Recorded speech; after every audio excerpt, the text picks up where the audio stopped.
आणि यानंतर पुन्हा एकदा आपण विधिमंडळ परिसरात जाणार आहोत। गृहमंत्री अनिल देशमुख हे शक्ती विधेयक मांडतायत। अध्यक्ष महोदय, गेल्या काही दिवसांमध्ये आपल्याला सर्वांनाच कल्पना आहे की आपल्या सोबत काम करणारे काही आमदार गृहमंत्री नव्हे तर राज्याचे मुख्यमंत्री सध्या संबोधित करतायत। त्यांच्या मतदारसंघातील जनतेचं प्रतिनिधित्व केलेलं आहे आणि आपल्या आयुष्यामध्ये हे प्रतिनिधित्व करत असताना जनतेसाठी भरीव कामगिरी सुद्धा केलेली होती। दुर्दैवाने त्यांपैकी काही जण आपल्यातून अचानक निघून गेले आणि म्हणून गेल्या काही दिवसांमध्ये आपल्यातून जे निघून गेले त्यांना श्रद्धांजली वाहण्यासाठी मी इथे उभा आहे। अध्यक्ष महोदय, भारत तुकाराम भालके, त्याच्यानंतर विष्णू सावरा, माजी मंत्री होते ते, त्याच्यानंतर जावेद इक्बाल खान, विनायकराव पुंडलिकराव पाटील, माजी राज्यमंत्री होते, तारासिंह, सरदार तारासिंह, अनंतराव अप्पाराव देवसरकर, नरसिंगराव रामचंद्र घारफडकर, नारायण किसन पाटील, किसनराव माणिकराव खोपडे, सुरेश नामदेव गोरे, डॉक्टर जगन्नाथ सीतारामजी ढोणे यांच्या दुःखद निधनाबद्दल मी शोकप्रस्ताव मांडतो। अध्यक्ष महोदय, अजूनही मला किंबहुना माझा विश्वास बसत नाही भारत नाना आपल्यामध्ये नाही। याचं कारण मला तोही दिवस आठवतोय, 2004चा तो काळ होता आणि भारत नाना हे आमच्या पक्षाच्या वतीने निवडणूक लढवत होते। त्यांच्या पक्षप्रवेशासाठी मी स्वतः पंढरपूरला गेलो होतो आणि ती झालेली प्रचंड सभा आजही माझ्या डोळ्यासमोर आहे। प्रचंड उत्साह होता जनतेमध्ये आणि जणू काही आपला एक माणूस, आपल्या कुटुंबातला माणूस आता आपलं प्रतिनिधित्व करतो आहे, करणार आहे असं वातावरण त्यावेळेला होतं। त्या निवडणुकीत भारत नानांचा दुर्दैवाने पराभव झाला, पण मुळामध्ये पैलवान असणारा हा माणूस एखाद्या पराभवाने हार मानेल तो कसला।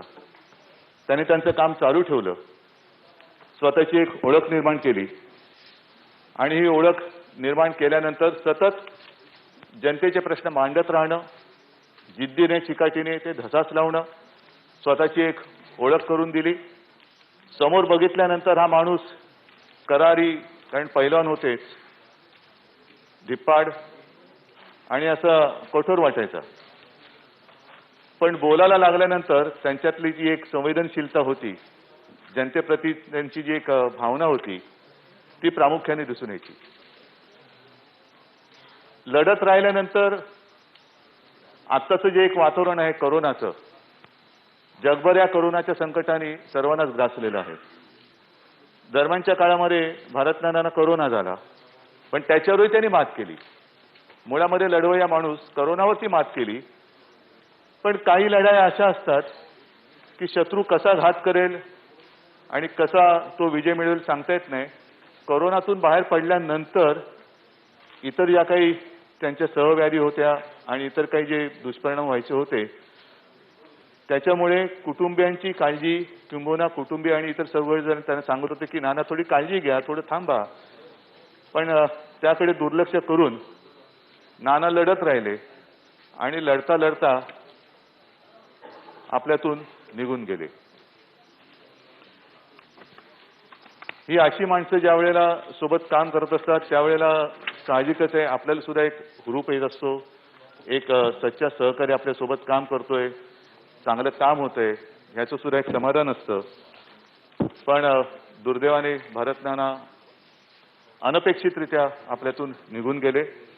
एक गावरान वक्तृत्व होतं आणि त्या गावरान वक्तृत्वाच्या जोरावरती त्यांनी स्वतःचा एक असा खास समर्थक वर्ग, समर्थक म्हणजे त्यांच्या कार्याचा समर्थक वर्ग हा निर्माण केला होता। सलग 18 वर्ष त्यांनी विठ्ठल सहकारी कारखाना, साखर कारखान्याची त्यांनी धुरा वाहिली होती आणि मी स्वतः अनुभवलेलं आहे। ज्या दिवसापासून मी मुख्यमंत्री पदाची धुरा स्वीकारली. दादा, आपल्याला सुद्धा कल्पना आहे की एखादी गोष्ट त्यांनी मनात घेतल्यानंतर ती पूर्ण होईपर्यंत त्यांनी ती सोडली नाही. असे हे भारत नाना आपल्यातून अचानक निघून गेले. त्याच्यानंतर आपल्या महाराष्ट्र राज्याचे माजी मंत्री विष्णू सावरा सुद्धा, ज्याप्रमाणे मी म्हटलं की भालके नाना हे सुरुवातीला शिवसेनेत होते, नंतर आता पुन्हा आमच्या सोबत आले होते, तसंच सावराजी सुद्धा जेव्हा आमची भारतीय जनता पक्षासोबत युती होती तेव्हा सलग त्यावेळेला 20 ते 25 वर्ष एक सहकारी म्हणून त्यांनी काम केलं. साधा माणूस आणि माणसाचं आयुष्य कसं बदलतं, कोणत्या दिशेने आपण जायचं, साधारणतः कोणीही चांगल्या पगाराची नोकरी सोडून अनिश्चित असलेल्या या राजकारणामध्ये उडी मारण्याचं धाडस करत नाही. ते सावराजींनी केलं होतं. बरं, केलं ते कोणत्या विभागामध्ये केलं? शहरी विभागात नाही, तर आदिवासी विभागामध्ये. आणि अत्यंत मितभाषी, सौम्य, जिद्दी, चिकाटी ही तर होतीच, पण आदिवासी विभाग म्हटल्यानंतर वाडा तालुक्यात त्यांचा जन्म झाला होता, गालतरे येथे. आणि बँक ऑफ इंडियामध्ये नोकरी होती, ती त्यांनी सोडली.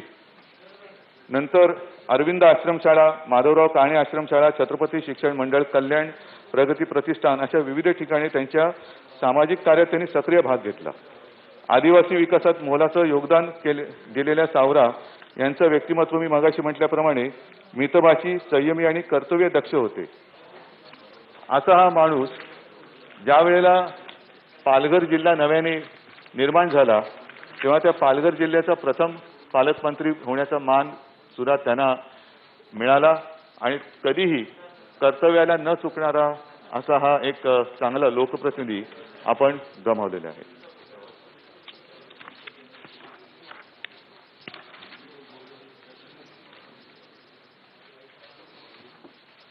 त्याच्यानंतर प्राध्यापक जावेद इक्बाल खान महाराष्ट्राच्या राजकारणाने नेहमीच समाजकारण आणि त्यातही शिक्षण क्षेत्रात काम करणाऱ्या समंजस कार्यकर्ते आणि नेतृत्वाला संधी दिली आहे. आणि त्याचं एक चांगलं उदाहरण म्हणजे जावेद भाईंबद्दल बोलता येईल. इंग्रजीचे प्राध्यापक असलेले खान यांनी आपल्या शिक्षकी पेशाचा पिंड जोपासत समाजकारण करत राजकारणातही पाऊल ठेवले. ते विधिमंडळ सदस्य झाले आणि मंत्रिपदापर्यंतही पोहोचले. जावेद भाई यांचा जन्म 1 ऑक्टोबर 1943 रोजी उत्तर प्रदेशमधील जौनपूर येथे झाला. त्यांचे शिक्षण MSc B.Ed पर्यंत झाले होते. शैक्षणिक क्षेत्रातलं सक्रिय नेतृत्व ही त्यांची ओळख होती. प्राध्यापक खान यांनी सन 1968 ते 1985 या काळात मुंबईतील साठे विद्यालय, खालसा महाविद्यालय तसेच महाराष्ट्र कॉलेजमध्ये प्राध्यापक, गणित व सांख्यिकी विभागाचे विभाग प्रमुख, मुंबई विद्यापीठातील बोर्ड ऑफ स्टडीजचे सदस्य म्हणून उत्तम कार्य केले. महाराष्ट्र हज कमिटीचे अध्यक्ष, ओरिएंटल एज्युकेशन सोसायटीचे संस्थापक अध्यक्ष, महाराष्ट्र एज्युकेशन सोसायटीचे चेअरमन, महाराष्ट्र राज्य उर्दू संस्थेचे अध्यक्ष, रेल्वे सिक्युरिटी बोर्डाचे चेअरमन, सेंट्रल हज कमिटीचे अध्यक्ष तसेच सिडकोचे अध्यक्ष म्हणूनही त्यांनी उत्तम कार्य केले होते. प्राध्यापक खान यांनी 1985 व 90 या सलग 2 निवडणुकातून निवडून येऊन मुंबईतील ट्रॉम्बे मतदारसंघाचे विधानसभेत प्रतिनिधित्व केले होते. 1985 ते 1990 या काळात शिक्षण, तंत्रशिक्षण, गृहनिर्माण, राजशिष्टाचार आणि अवकाफ खात्याचे राज्यमंत्री तसेच सन 90 ते 95 या काळात गृहनिर्माण, विशेष सहाय्य, कामगार खात्याचे मंत्री म्हणून काम करताना अल्पसंख्याक समाजातील युवक युवती शिक्षणाच्या माध्यमातून विकासाच्या मुख्य प्रवाहात यावेत याहीसाठी त्यांनी नेटाने काम केलं होतं. माजी मंत्री व माजी विधानसभा सदस्य प्राध्यापक जावेद इक्बाल खान यांचे शनिवार दिनांक 31 ऑक्टोबर 2020 रोजी दुःखद निधन झाले. शिक्षण क्षेत्रातून कारकीर्द सुरू करून समाजकारण आणि राजकारणात आपली ओळख निर्माण करणारा, संस्थापक कामांची उभारणी करणारे ज्येष्ठ नेतृत्व हे आज हरपलेले आहे. कैलासवासी विनायकराव पुंडलिकराव पाटील. महाराष्ट्राची सगळ्या क्षेत्रातील ओळख वेगळी आहे. सामाजिक, राजकीय आणि सांस्कृतिक क्षेत्रातही काही व्यक्तिमत्वांचा आवर्जून उल्लेख करावा लागतो. तरच मग महाराष्ट्राची त्या त्या क्षेत्रातील ओळख आणखी अधोरेखित होते. राजकारणातून समाजकारणातून निवृत्ती तशी घेता येत नाही, पण या क्षेत्रात काम करतानाही पुढे जाऊन सांस्कृतिक आणि तेही लेखन साहित्यिक म्हणून ओळख निर्माण करणाऱ्यात माजी मंत्री विनायकदादा पाटील यांचा समावेश होतो. विनायकदादा वृक्ष राजकारणाच्या प्रदेशातून कला संगीत अशा प्रांतातही आपली ओळख निर्माण करून गेले. विनायकराव पुंडरीकराव पाटील यांचा जन्म 19 ऑगस्ट 1943 रोजी नाशिक जिल्ह्यात निफाड तालुक्यातील कुंदेवाडी येथे झाला. त्यांचे शिक्षण BA पर्यंत झाले होते. सरपंच ते मंत्री असा त्यांचा प्रवास थक्क करणारा राहिला आहे. सहकार क्षेत्रातील त्यांचा दबदबा राहिला. निफाड तालुका पंचायत समितीचे सभापती, नाशिक जिल्हा मध्यवर्ती सहकारी बँकेचे संचालक, नाशिक जिल्हा भूविकास बँकेचे संचालक तसेच यशवंतराव चव्हाण प्रतिष्ठान, महाराष्ट्र साहित्य परिषदेचे सदस्य, महाराष्ट्र राज्य वन विकास महामंडळाचे अध्यक्ष म्हणूनही त्यांनी काम केले होते. सहकार, शिक्षण आणि राजकारण, त्यानंतर पुढे लेखन, साहित्यिक, सांस्कृतिक क्षेत्रातही त्यांनी मुसाफिरी केली. राजकारणातही विनायकदादांची जिंदादिल व्यक्तित्व अशीच ओळख होती. महाराष्ट्राच्या राजकारणात अनेक प्रयोग झाले. त्या प्रयोगात पुलोत सरकारच्या मंत्रिमंडळातही विनायकदादा होते.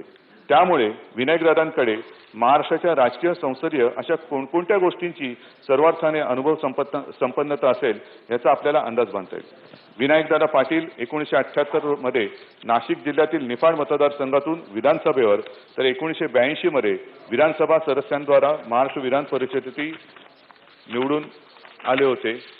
सन 78 ते 80 या काळात उद्योग, सांस्कृतिक कार्य, युवा व क्रीडा राज्यमंत्री म्हणूनही त्यांनी उत्तम कार्य केले होते. त्यांच्या गेले लिहायचे राहून या लेखमालेला मोठी पसंती मिळाली. त्यांचे पुस्तकही प्रकाशित झाले. त्यालाही उत्कृष्ट ग्रंथनिर्मितीचा पुरस्कारही मिळाला आहे. शेती व शेतकरी याबरोबरच उद्योग, सहकार, बँकिंग, कला, संगीत, नृत्य, पर्यावरण, फुले, फळे, अध्यात्म अशा कोणत्याही विषयात ते ओघवते बोलू शकत होते असे त्यांचे वक्तृत्व होते. कविश्रेष्ठ कुसुमाग्रज यांनी कृषी क्षेत्रातील त्यांची रुची बघून त्यांना वनाधिपती ही उपाधी दिली होती. यशोधन, निलगिरीची शेती, 41 वृक्ष, oil bloom to oil bloom, jatropha इत्यादी पुस्तकाचे त्यांनी लेखन केले होते. वनशेती हा त्यांचा आवडीचा आणि अभ्यासाचा विषय होता. ज्या वनस्पतीच्या तेलापासून डिझेल या इंधनाची निर्मिती होऊ शकते त्या जेट्रोफा वनस्पतीची मोठ्या प्रमाणावर तंत्रशुद्ध शेती करून त्यांनी प्रायोगिक तत्वावर केलेल्या डिझेल निर्मितीने सर्वांचे लक्ष वेधून घेतले होते. वनशेतीतील योगदानाबद्दल त्यांना महाराष्ट्र शासनाचा कृषीभूषण, वनश्री पुरस्कार तसेच भारत सरकारचा प्रियदर्शनी इंदिरा पुरस्कार मिळाला होता. कृषी, वन, सहकार क्षेत्रात आपल्या कार्याचा अमिट ठसा उमटवणारे, शेती शेतकऱ्यांसाठी निरपेक्षपणे काम करणारे ज्येष्ठ प्रयोगशील नेतृत्व राज्याने गमावले आहे. साहित्याची उत्तम जाण असलेले हे नेतृत्व होतं. ज्येष्ठ नेते माजी मंत्री विनायकराव पुंडलिकराव पाटील यांचे शुक्रवार दिनांक 23 ऑक्टोबर 2020 रोजी दुःखद निधन झाले. राजकारणानंतर लेखन प्रपंचात रमलेले असे विरळ उदाहरण म्हणून विनायकदादांकडे पाहावे लागेल असे हे बहुआयामी नेतृत्व आपल्यातून निघून गेले आहे. त्याच्यानंतर सरदार तारासिंगजींबद्दल काय बोलायचं, कारण ते मुलुंड इथून विधानसभेचं त्या मतदारसंघाचं लोकप्रतिनिधित्व करत होते आणि ही सर्व मंडळी या राजकीय प्रवासामध्ये काही काळ ही सोबत सहप्रवासी होतेच. पण तारासिंगजींचं एक वेगळेपण मी आपल्याला सांगेन. ठीक आहे, राजकारणामध्ये कधी ऋणानुबंध किंवा युत्या होतात, युत्या तुटतात, आघाडी ही आता नव्याने सुरू झालेली ती बरेच काळ चालणार आहेच. परंतु जेव्हा आमच्या दोन पक्षाची, शिवसेना आणि भारतीय जनता पक्षाची युती तुटली, त्यानंतरही जी मोजकी लोक आजही घरी येतात, मातोश्रीत येतात, त्यांच्यापैकी मी आवर्जून सरदार तारासिंगजींचा उल्लेख करेन. युती दुर्दैवाने तुटल्यानंतर सुद्धा ते कधीतरी घरी यायचेच, कधी फोन करायचे. विशेषतः निवडणुकीच्या वेळेला मला आठवतंय ते घरी येऊन गेले आणि मला म्हणाले, उद्धवजी ये तो चलता है राजनीति अपनी जगह लेकिन अपना रिश्ता कायम रहेगा. आणि अत्यंत नम्रतेने मातोश्रीत येऊन त्यांनी शिवसेना प्रमुखांच्या फोटोला वंदन करून त्यांची पुढील कारकीर्द सुरू केली होती. आणि म्हणून मी जे म्हणालो की महाराष्ट्राच्या संसदीय वाटचालीत काही व्यक्तिमत्वांची अशी एक वेगळी ओळख निर्माण झालेली आहे. त्यामध्ये सरदार तारासिंह यांचे नाव घ्यावे लागेल. विधिमंडळाच्या परिसरातील दृश्ये पाहताना त्यामध्ये आपल्या विशिष्ट ठेवणीतील पेहराव, त्यांची ती मिशी आणि फेटा, मिशीचं पीळ कधी त्यांनी जाऊ दिला नाही. म्हणजे शेवटी मला जेव्हा भेटले थकले होते, थकवा त्यांच्या चेहऱ्यावर दिसत होता, पण मिशी मात्र तशीच होती. असं एक त्यांचं वेगळं व्यक्तिमत्व होतं. त्यांचा जन्म 10 ऑगस्ट 1937 रोजी पंजाबमधील हजरा जिल्ह्यातील हरिपूर येथे झाला. त्यांचे शिक्षण मॅट्रिकपर्यंत झाले होते. लोकप्रिय आणि कार्यसम्राट आमदार म्हणून त्यांची मतदारसंघात ओळख होती. जनसंघातून राजकीय कारकिर्दीला सुरुवात करणाऱ्या तारासिंह यांनी विविध पदे भूषवली होती. मुंबई महापालिकेचे नगरसेवक म्हणून राजकीय प्रवास सुरू करणाऱ्या तारासिंह यांनी मुलुंड विधानसभेचं दीर्घकाळ प्रतिनिधित्व केलं. जनसामान्यांचा नेता, एक सच्चा समाजसेवक म्हणून या नेत्यावर लोकांनी भरभरून प्रेम केलं. आपल्या प्रदीर्घ राजकीय कारकिर्दीत प्रामाणिक आणि निष्कलंक व्यक्तिमत्व म्हणून लौकिक निर्माण करण्यात ते यशस्वी झाले. त्यांच्या जाण्याने एक प्रामाणिक जनसेवक आपण सर्वांनी गमावला आहे.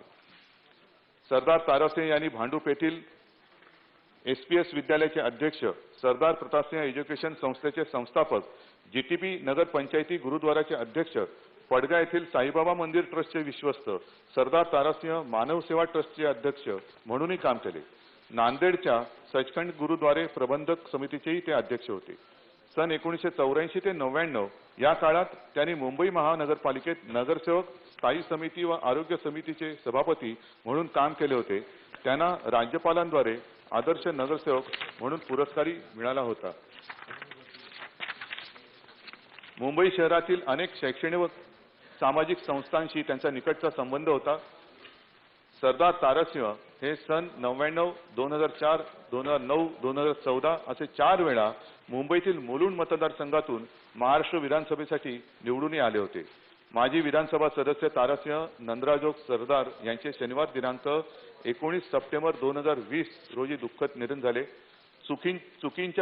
चुकीच्या प्रथांवर परखड भाष्य करणारा आणि कायम जनतेत राहणारा एक लाडका नेता आज आपल्यातून निघून गेला आहे. कैलासवासी अनंतराव अप्पाराव देवसरकर यांची ओळख दिलेला शब्द पाळणारा नेता अशी होती. त्यामध्ये माजी विधानसभा सदस्य अनंतराव, जे आपण म्हणतो की दिलेला शब्द पाळणारे नेते, त्याच्यात यांचा आवर्जून उल्लेख करणार लागेल.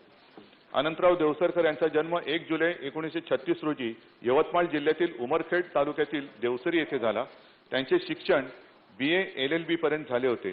उत्कृष्ट प्रशासक, शिस्तप्रिय राजकारणी, एक तत्वज्ञ, शब्दाला जागणारा राजकीय नेता अशा अनेक रूपात राज्यातील जनता त्यांना ओळखते.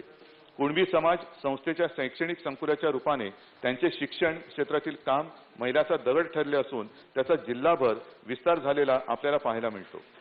कैलासवासी देवसरकर यांनी यवतमाळ जिल्हा मध्यवर्ती सहकारी बँक, यवतमाळ जिल्हा सहकारी सूत व कापड गिरणी तसेच वसंत सहकारी साखर कारखान्याचे अध्यक्ष म्हणून उत्तम कार्य केले होते. महाराष्ट्र राज्य सहकारी बँकेचे संचालक म्हणूनही त्यांनी कार्य केले होते. काही काळ ते पुसद बार असोसिएशनचे अध्यक्ष होते. यवतमाळ जिल्ह्यातील अनेक सामाजिक, सहकारी आणि शैक्षणिक संस्थांशी त्यांचा निकटचा संबंध होता. उमरखेड तालुक्याच्या सर्वांगीण विकासासाठी त्यांनी विशेष योगदान दिले होते. कैलासवासी देवसरकर सन 78 ते 99 मध्ये यवतमाळ जिल्ह्यातील उमरखेड मतदारसंघातून विधानसभेत निवडून आले होते. माजी विधानसभा सदस्य अनंतराव अप्पाराव देवसरकर यांचे गुरुवार दिनांक 26 नोव्हेंबर 2020 रोजी दुःखद निधन झाले. जनसामान्यांचा हा नेता आज आपल्यातून निघून गेला आहे. कैलासवासी नारायण किसन पाटील, माजी विधानसभा सदस्य कैलासवासी नारायण किसनराव पाटील हे जळगाव जिल्ह्यातील जुन्या पिढीतील ज्येष्ठ राजकीय नेतृत्व होतं. कैलासवासी पाटील यांचा जन्म 3 मे 1930 रोजी जळगाव जिल्ह्यातील जामनेर तालुक्यात कासरी येथे झाला. त्यांचे शिक्षण 7वी पर्यंत झाले होते. कैलासवासी पाटील यांनी जामनेर तालुका पंचायत समितीचे सदस्य, जामनेर तालुका देखरेख समितीचे सदस्य, जळगाव जिल्हा परिषदेचे सदस्य, जामनेर तालुका सुपरवायझिंग सहकारी संस्थेचे अध्यक्ष तसेच भुसावळ सहकारी सूत गिरणीचे उपाध्यक्ष म्हणूनही उत्तम कार्य केले होते. जामनेर तालुक्यातील अनेक शैक्षणिक व सामाजिक संस्थांशी त्यांचा निकटचा संबंध होता. कैलासवासी पाटील सन 72 मध्ये जळगाव जिल्ह्यातील जामनेर मतदारसंघातून विधानसभेसाठी निवडून आले होते.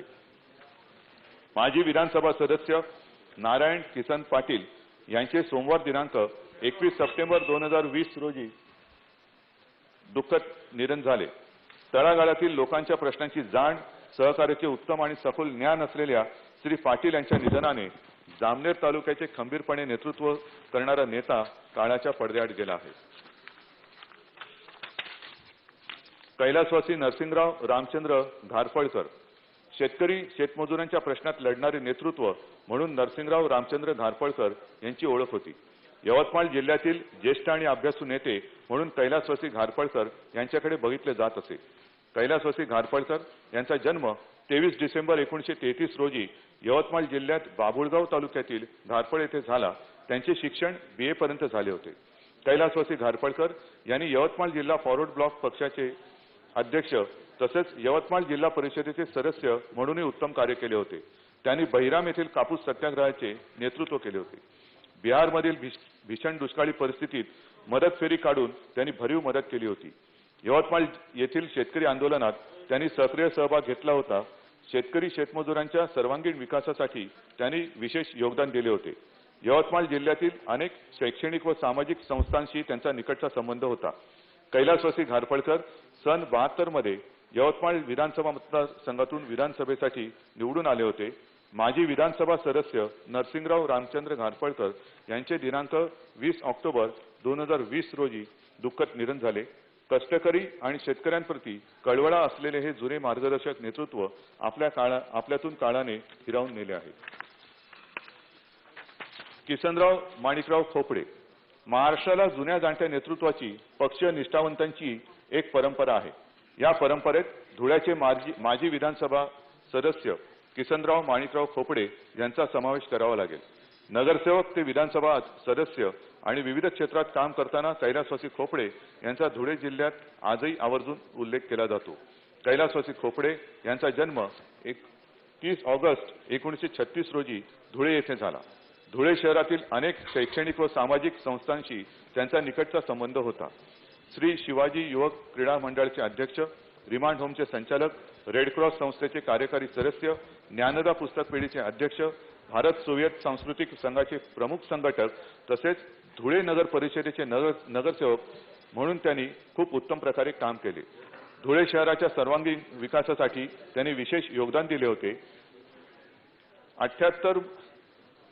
सन 1978 मध्ये धुळे मतदारसंघातून विधानसभेत ते निवडून आले होते. माजी विधानसभा सदस्य किसनराव माणिकराव खोपडे यांचे बुधवार दिनांक 9 डिसेंबर 2020 रोजी मुंबई येथे निधन झाले. धुळे जिल्हा आणि धुळे शहराच्या विकासाच्या वाटचालीत विधानसभा सदस्य म्हणून त्यांनी केलेले काम निश्चितच स्मरणात राहील. कैलासवासी सुरेश नामदेव गोरे विधिमंडळात स्थानिक स्वराज्य संस्थातील आपल्या अनुभवाच्या जोरावर विशेषतः ग्रामीण भागाबरोबरच शहरी निमशहरी अशा सर्वच संमिश्र गोष्टींची भान बाळगून नेतृत्व तयार होण्याची प्रक्रिया अलीकडे सुरू झाल्याची दिसते आणि त्यातूनच पुढे आलेले नेतृत्व म्हणजे कैलासवासी सुरेश नामदेवराव गोरे. सुरेश गोरे यांच्याबद्दल ज्या वेळेला माझी त्यांची प्रथम भेट झाली आणि निवडणुकीला उभं राहण्यासाठी त्यांना शिवसेनेच्या वतीने मी संधी दिली तेव्हा खरंच अत्यंत एक साधा, नम्र, मितभाषी, जास्त न बोलणारा, त्यांच्याबद्दल विचारल्यानंतर त्यांनी एकच फक्त ओळीत मला सांगितलं, साहेब विजयी होऊनच येईन. साधारणतः लोकप्रतिनिधी किंबहुना राजकारणी म्हटल्यानंतर एक अति आत्मविश्वास असतो. तो त्यांच्यामध्ये त्यांच्या चेहऱ्यावरती तो न दाखवता त्यांनी कार्यातून दाखवला आणि मला खरंच कौतुक आहे की गेल्या वेळेला दुर्दैवाने जरी त्यांचा पराभव झाला तरी त्या आधीच्या निवडणुकीत ती निवडणूक ही फार बिकट होती पण त्याही परिस्थितीत त्यांनी जो विजय मिळवला त्यावरून त्यांचं कार्य ही किती तळागाळापर्यंत पोहोचलेलं होतं याची ओळख देणारं ते होतं. सुरेशरावांचा जन्म 27 डिसेंबर 1963 रोजी पुणे जिल्ह्यातील खेड तालुक्यातील चाकण येथे झाला. त्यांचे शिक्षण BCom, diploma in taxation law, diploma in business management असे झाले होते. गोरे यांनी खेड तालुका शिक्षण प्रसारक मंडळाचे अध्यक्ष, विद्यार्थी कार्यकारी सेवा सहकारी सोसायटीचे चेअरमन, चाकण बिगर शेती सहकारी पतसंस्थेचे संचालक, महाराणा प्रताप क्रीडा मंडळाचे अध्यक्ष, मानव कल्याण विकास ट्रस्टचे विश्वस्त, स्वर्गीय गुलाबराव गोरे प्रतिष्ठानचे संस्थापक अध्यक्ष अशी आपली चौफेर कार्यकक्षा ठेवली होती. पुणे जिल्हा परिषदेत 2002 मध्ये सदस्य म्हणून त्यांची निवड झाली. 2005 मध्ये पुणे जिल्हा परिषदेचे उपाध्यक्ष आणि त्यानंतर जिल्हा परिषदेच्या अर्थ आणि शिक्षण समितीचे सभापती म्हणून त्यांनी उल्लेखनीय कार्य केले आहे. सरळ आणि मितभाषी स्वभावामुळे ते लोकांमध्ये प्रिय होते. खेड तालुका शिक्षक प्रसारक मंडळाच्या माध्यमातून शिक्षण क्षेत्रात त्यांनी उल्लेखनीय काम केले होते. विविध सहकारी आणि सामाजिक संस्थांच्या माध्यमातून अनेकविध उपक्रमांचे आयोजन करण्यातही त्यांचा पुढाकार असायचा. कैलासवासी गोरे पुणे जिल्ह्यातील खेड आळंदी मतदारसंघातून 2014 मध्ये विधानसभेवर निवडून आले होते. ग्रामीण आणि शहरी प्रश्नांची उत्तम जाण असलेले नेतृत्व आज आपल्यात नाही याचे दुःख वाटते. शांत, संयमी आणि मितभाषी असलेला हा नेता विरोधकांवरती संयमाने टीका करत असे, पण असे करताना समाजाचे प्रश्न धसास लावण्याची त्यांची शैली ही विलक्षण होती. विशेष म्हणजे पराभव झाल्यानंतर सुद्धा त्यांनी त्यांच्या कार्यात कधी खंड पडू दिला नव्हता. जेव्हा केव्हा भेटायचे तेव्हाही आणि नाहीतर सतत व्हॉट्सअप असेल किंवा इतर पत्र असतील या माध्यमातून मतदारसंघातील जे प्रश्न जनतेच्या हिताचे आहेत ते सोडवणुकीसाठी ते नेहमीच अग्रेसर होते. ते गेल्यानंतर एक गोष्ट मला प्रकर्षाने जाणवते की त्यांच्याकडनं जनतेच्या कार्यासाठी, प्रश्नांसाठी जे काही मेसेज यायचे त्याच्यामध्ये आता खंड पडलेला आहे. आणि असे हे कैलासवासी सुरेश नामदेवराव गोरे यांचे शनिवार दिनांक 10 ऑक्टोबर 2020 रोजी निधन झाले. एक सर्वांना बरोबर घेऊन आणि सर्वच क्षेत्रात विकासाची दृष्टी घेऊन पुढे जाणारे नेतृत्व हे सुद्धा मी म्हणेन त्यांचे जाणे हे अनपेक्षित होते आणि नक्कीच धक्कादायक होते.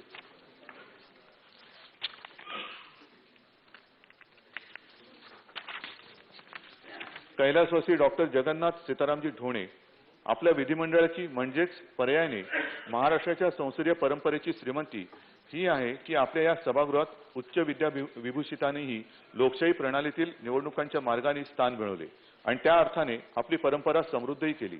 त्यामध्ये डॉक्टर जगन्नाथराव ढोणे यांच्यासारख्या उच्च विद्या विभूषित अशा वैद्यकीय क्षेत्रातील ज्येष्ठाचा उल्लेख करता येईल. डॉक्टर ढोणे यांचा जन्म 20 ऑक्टोबर 1954 रोजी अकोला जिल्ह्यात पातूर तालुक्यातील आलेगाव येथे झाला. त्यांच्याकडे MS म्हणजेच ते वैद्यकीय क्षेत्रातील निष्णात असे शल्य विशारद होते.